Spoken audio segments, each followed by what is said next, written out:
Good morning guys. So ngayon papakita ko sa inyo kung ano ginagamit namin dito sa Occidental Mindoro pamain para sa mga gulyasan. Ito pong tinatawag sa amin na liwit-liwit kung tawagin dito sa Occidental Mindoro.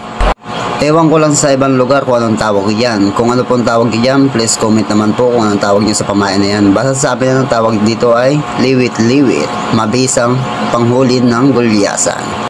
Okay, sige, tara na, manghuli na tayo ng gulyasan.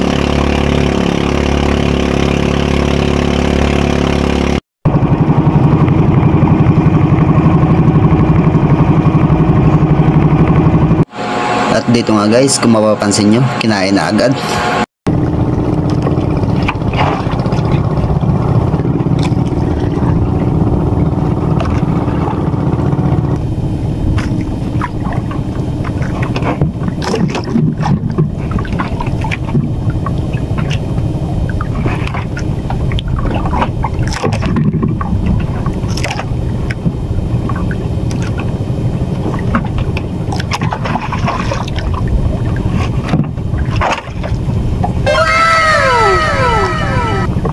Napakabisa talaga ang ating pamain guys.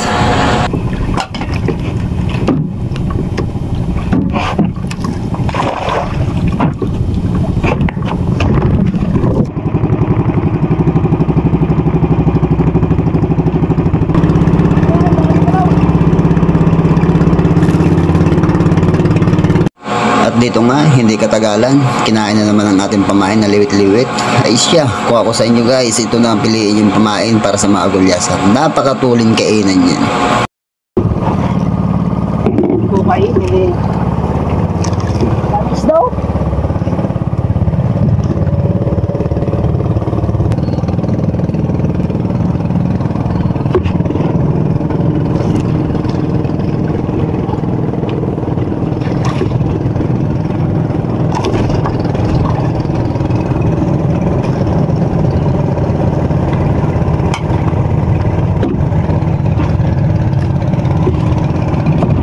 At dito nga guys, nakalimutan ko i-on ng aking camera.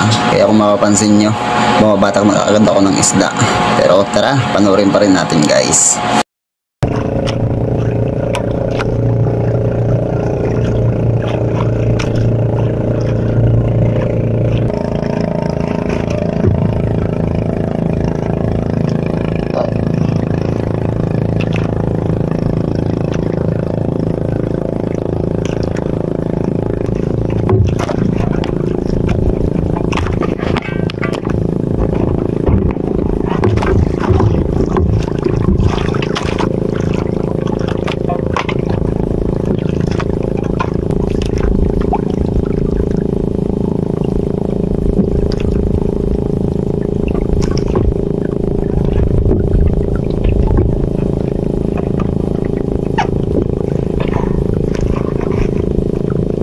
Yan na guys, malapit na.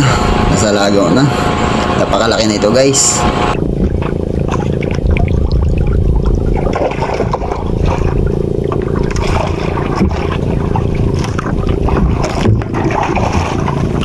Kitang-kita nyo naman guys kung paano kalaki yan. Yung kinilo dito sa tabi yan guys ay umabot ng 8 kilo. Wow, napakabigat, napakataba.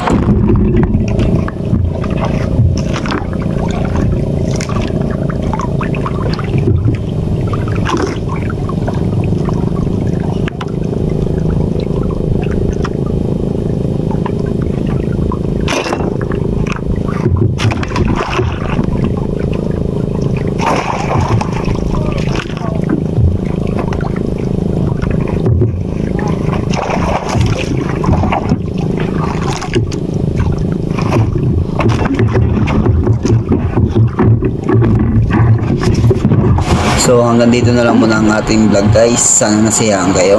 At kung nasiyahan kayo guys, please pa-follow guys and like para sa sunod na video ko i-updated kayo.